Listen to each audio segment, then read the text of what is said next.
everyone, welcome back to the Blue Lady Couture studio, and I've got another sew along project today.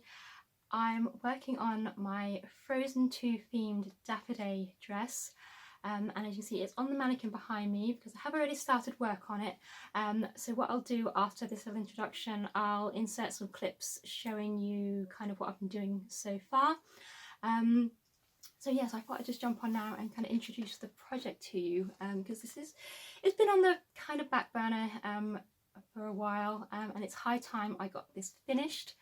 I have decided I cannot start another personal project for myself until this dress is finished, and we're now in October and I very much want to crack on with my hashtag historical Halloween 2020 project, which is a project a group of YouTubers are working on kind of together, putting different videos together of their Halloween projects, and I want to get crack on with that, and I can't until I have finished this dress. So yeah, this dress is as I said, it's my Frozen 2 themed Dapper Day dress. Originally it was supposed to be finished for May when we were due to go on holiday to Disneyland Paris and attend Dapper Day, which, if you don't know, is where lots of Disney fans get together and they dress smart, they dress kind of a lot of times retro style, and often channeling their favourite characters or their favourite films. So that's what this dress was for. And so it's been in the works for a while, because that was supposed to be for May. Obviously that didn't happen because the world decided it was just going to go to pot this year. And yeah, so I've kind of been working on it slowly in between other projects, but now I really want to crack on and get it done.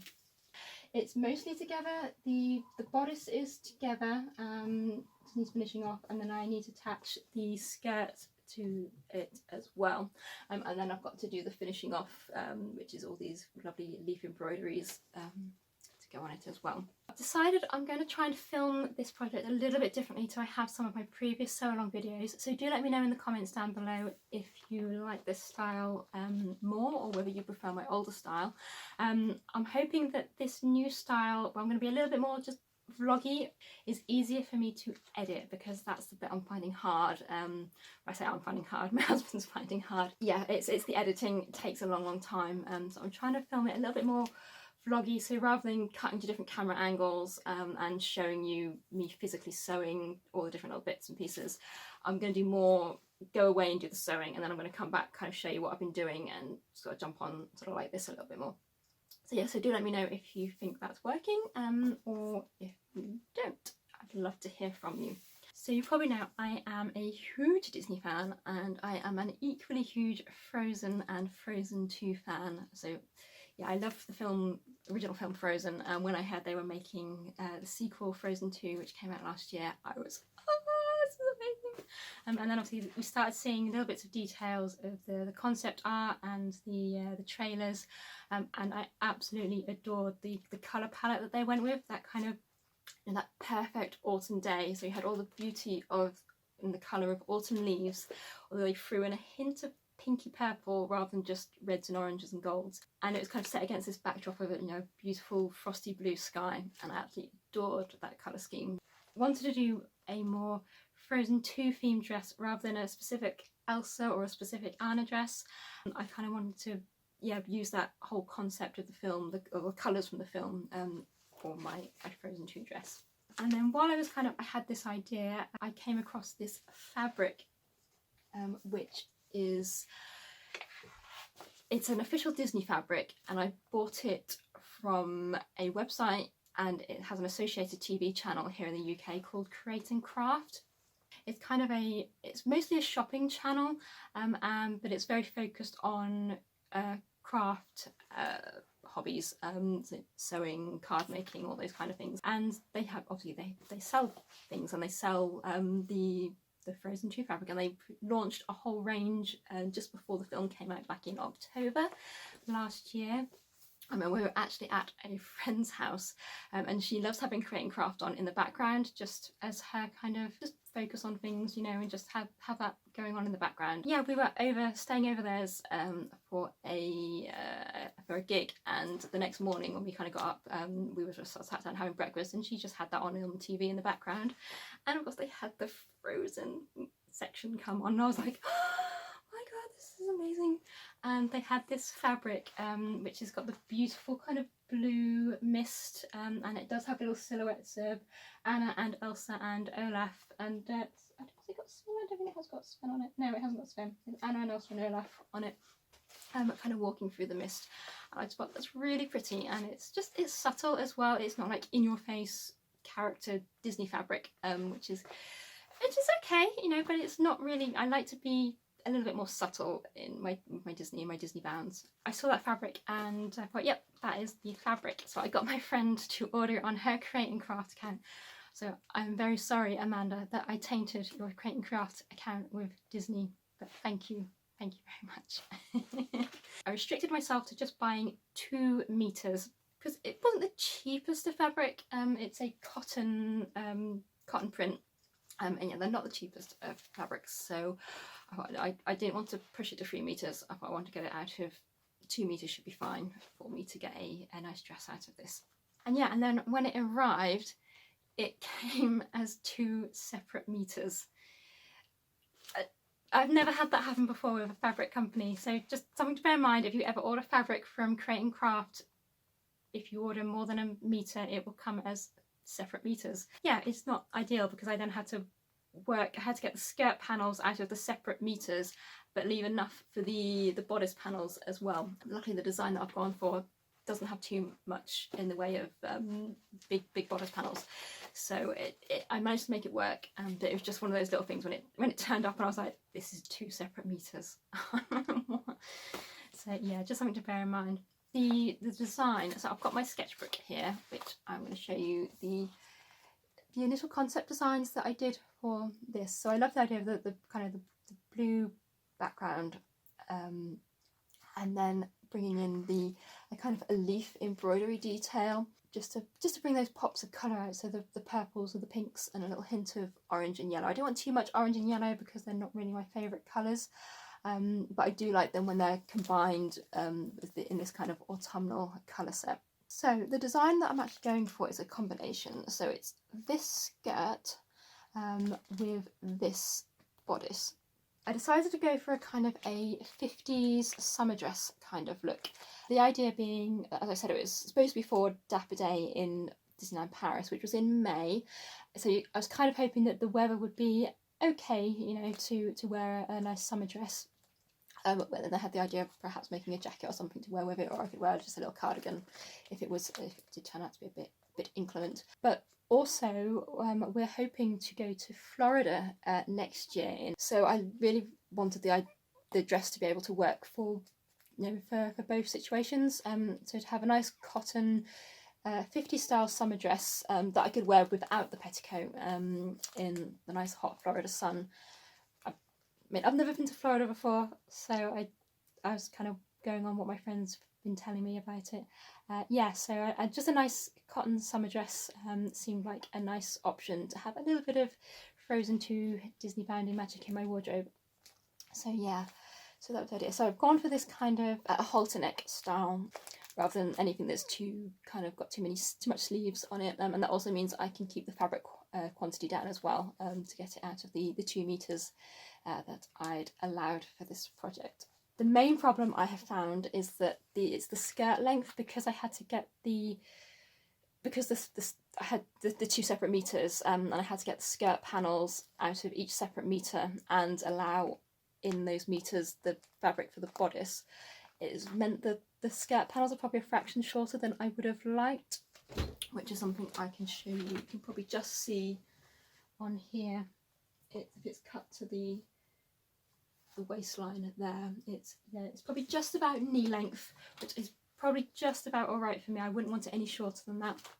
And at the moment I am just playing around with where I want the waistline to actually sit. So ideally you want it on your natural waist for 50s, but I may drop it a little bit just so I've got that little bit of extra length on the skirt, even if it's just an inch or something maybe. I'm not 100% sure yet, so that's something I've got to play around with today, because I really want to get this dress finished today if I can.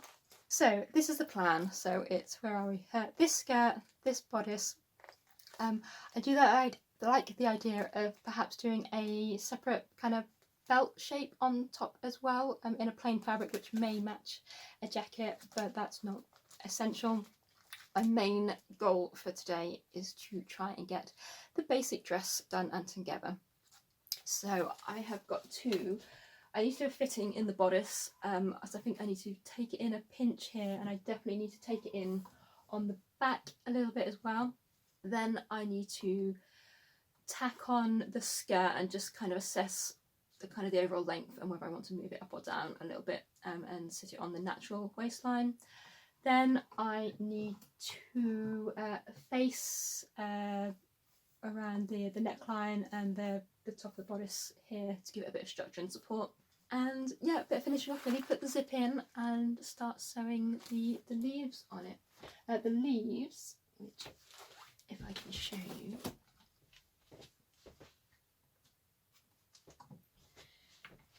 I was lucky enough that I was able to pick up an embroidery machine earlier this year. So this was after the project had started. Originally I was just going to get these embroidered by somebody else who had an embroidery machine, but I managed to pick one up for myself, so I've been able to embroider these at home. And in the little bit of footage that I'm going to put in after this, you'll be able to see my embroidery machine working away to create these.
Okay, so I've just tried the bodice on, and I'm pretty happy with the fit. The side seams are in a nice position there, but as you can see, I've just got my husband to pin me in, and you can see I've got to take it in quite a bit on the back so it's nice and snug fitting, because you don't want a gappy dress at the back like that. So yeah, so it's got to come in about 4.5 at the top, 4 in the middle there, and at the bottom it's about 3 centimetres got to come out of that, so that's fine. So I can trim that off, and obviously leave a little bit of seam allowance on there.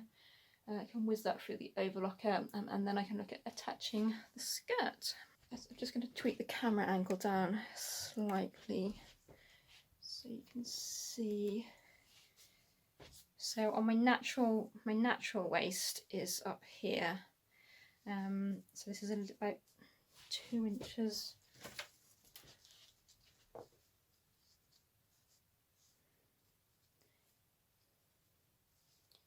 Inch and a half, yeah, about 1.5 inches longer than my natural waist, which might be where I leave it, just so it gives me that extra length on the bottom of the skirt. Yeah, so ideally I'd want it up here, so then it flares out from there, but you shall see. I'll pin it on once I've cut the excess out the back of this bodice. I'll pin the skirt on and have another little try on. Okay, so I have pinned the skirt onto the bodice now. So at the moment it's pinned right onto the bottom of the bodice panels as I cut them. But it's not pinned together, so excuse it looking a little bit gappy. So I'm just umming and ahhing whether I can get away with a lengthened kind of bodice, or whether a slightly dropped waist, or whether it looks a bit daft and it looks like I've got a bodice on that's too long for me, or whether it needs to come up here, just hitting my knees. I definitely wouldn't want it any shorter than that, because I hate skirts that cut me off just above my knee. Ow, pin! Now I think it's going to be, I'm going to have to shorten it as much as I dare, so it sits. Ah, mannequin! Ah, it's trying to kill me.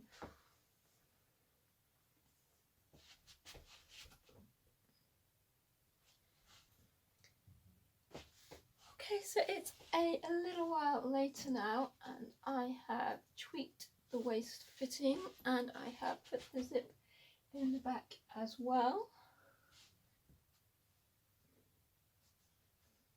But yeah, so that's looking very cute. It's the next day, everyone. So I carried on working on the dress yesterday evening, and I have now got the skirt attached, and the zips all in, facings all in, and I put some little bow ties on the top and the back leg as well, which is a kind of a cute little touch. So now the next job on the skirt is, on this dress, is to play around with the leaf appliques and see how I want those to sit and lay, and play with all the colours on those. So yes, I'm really pleased with that. I shall work on that a bit later on. It's a Monday today, so that means it's really normal working day for me, so I will be cracking on with some customer orders and some business admin in a little bit, but I thought I'd just jump on and update you with where I got to yesterday evening. But I thought I would also just do kind of a quick little postage haul for you, because I've had some nice fun bits in the post. Now if you follow my channel, you may have already seen, or you will very soon see, depending on when these videos go out, but I had a very special delivery in the post last week, and I've done a video unboxing that, so yeah, you'll have to see, but it's very, very exciting. It was a very special magazine, and I'm not going to say any more about that. But so I thought I'd just do a quick haul of the other few bits that I have bought and ordered in the last week. In fact, one of them is somewhere else. I'll have to go get that in a minute. But I've just been done my weekly shop this morning, at Aldi's, which is a supermarket here in the UK, and I have to say Aldi's is the most dangerous shop in the world because they just have stuff. Aside from food, they have other stuff which finds its way into my basket. Well, today was one of those days where I have bought some bits and pieces for kind of work and sewing related stuff, so I thought I would just quickly show you what I have been buying. So get rid of the receipt. Well, not get rid, I need to keep that for work purposes. So one thing I have picked up is some fat quarters to make masks. Ooh, don't fall off my lap. But yeah, so these are official Disney Marvel fat quarters, which are great for mask making. I get 2 of the pleated fabric masks out of these. I don't sell these, one because this is obviously Disney Marvel fabric and I can't sell that kind of product. So these are for personal use. I'm gonna pull up my lap. Yeah, so I thought I would buy these for my husband so he can have some new masks. We've got some already. We are getting through them as we start to go out and about a little bit more and more. Yeah, we are finding that we are using them, and we definitely like to have the reusable cotton ones as opposed to disposable ones. There. So there's one, 2. So 5 different fabrics, so 5 different fat quarters, and I get 2 masks out of each fat quarter, so that's 10 masks in there, which is nice and handy. So that's those. Then I also picked up, they're having a craft kind of special on at the moment, so I picked up this pom-pom and tassel maker for a whole £2.99. I'm not so fussed about the pom-poms, not really my kind of thing, but I thought the little tassels, actually that might be quite fun to have a go at, to add on to Victorian costumes. I like their tassels and their drapery. And for £2.99, I mean, it's probably not necessarily a high quality one, but it's worth a go. So that's what I got from there. And the last thing I got, which is not really sewing related, but it's getting dressed up and doing photos and that, is I picked up an eyeshadow palette from Aldi's own brand Liqueur. This colour is called Moon Dust, which just speaks to me because I'm a sucker for anything that's moon related. And if you are going to follow me along for hashtag historical Halloween 2020, get it right.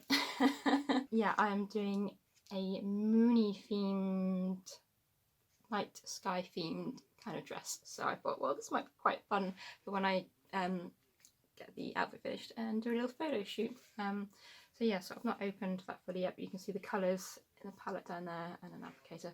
And I do like that the Liqueur brand, just try and speak over the Liqueur brand are cruelty free, so I've got the Leaping Bunny logo on them, which is something I do like to look out for on makeup and cleaning products these days, so which is always good to know. They had 3 different types of colour palette, and there was the Moon Dust one, there was a more neutral kind of one, and there was a more kind of a reddy pink one, whereas this has got more sort of, it's got, well, not really bluey, but it's got some more purples in it. I've been buying vintage buttons because I'm a, oh no, it's a pair of scissors now.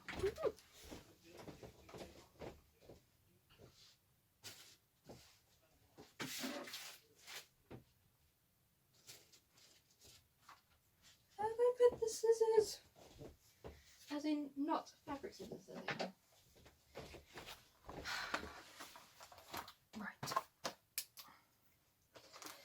So yeah, if you know me, you'll know that I do like to use vintage buttons on my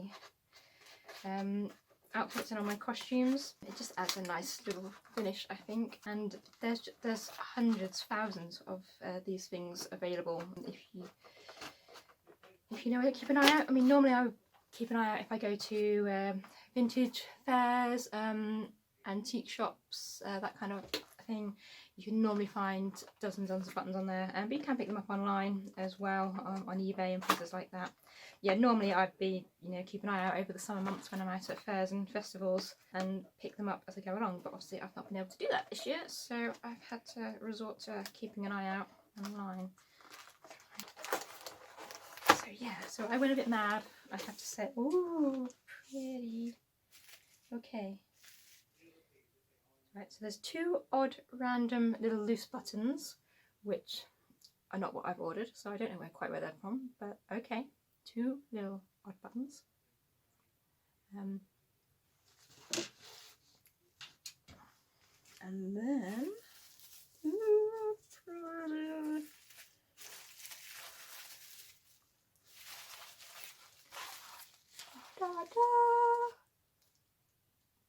I do not have a button problem, she says, looking at her button stash in the corner. Oh, these are pretty. And I do. There's more odd little buttons in here. That's very peculiar. Okay, so a random mother of pearl shell button there, and another odd glass button. This one is, if I can pick it up, kind of a pink starburst one as well. Let's see if I can.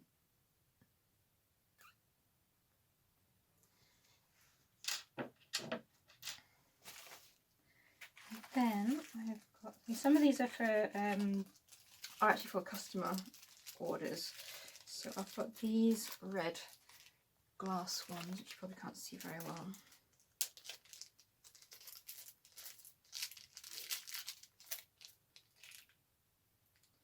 Yeah, I do like to use these red pressed glass.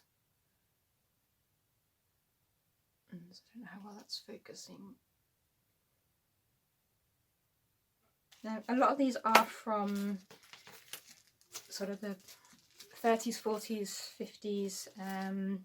You do sometimes find them a little bit earlier as well, but in general, I use them for Victorian. If they look, as long as they don't look too deco, too mid-century, but for the most part, I don't mind using them. But I was lucky enough to find these, which were marked as being Edwardian, and they are still on their original shop card. I don't know if that's going to focus.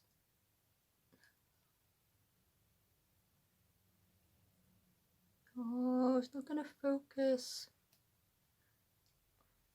Yeah, they're pretty little black glass buttons, and I've got 2 cards of those. So they will be really handy for sort of Victorian morning dresses and that kind of thing. And you can never have enough black glass buttons.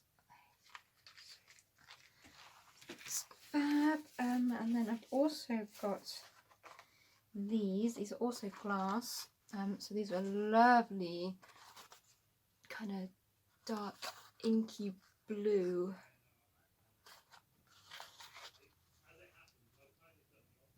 Just domed glass buttons on little shanks, and again on the original shop card, which is nice. And last but not least, I have got some more blue glass buttons because I like blue. And sometimes you just have to, when you see them, you just have to get them and pop them in your stash because they're just pretty and you will find a use for them eventually. So yeah, so that's what I have been buying this past week. So yeah, right, so I'm going to crack on and do some regular work, and I will update you when I get back to doing some more work on this, putting the leaves on, but it probably won't be till later on this evening. So yeah, I will see you guys a bit later on. I think I'm going to leave this video here for now. Part 2 will be coming along very soon. Be sure to like and subscribe to my channel so you get notified when that video goes live. Don't forget you can head over to my Instagram page, which is at Jo Blue Lady Couture. The link should be up on your screen about now. There you can follow along with all my exciting Dapper Day shenanigans and find out about all the other work that I do as well. If you want to join in, be sure to use the hashtag DapperDayAtHome, and I look forward to seeing all your amazing outfits this coming weekend. Thank you so much for watching. I hope you enjoyed it, and I'll see you in my next video. Take care, guys. Bye.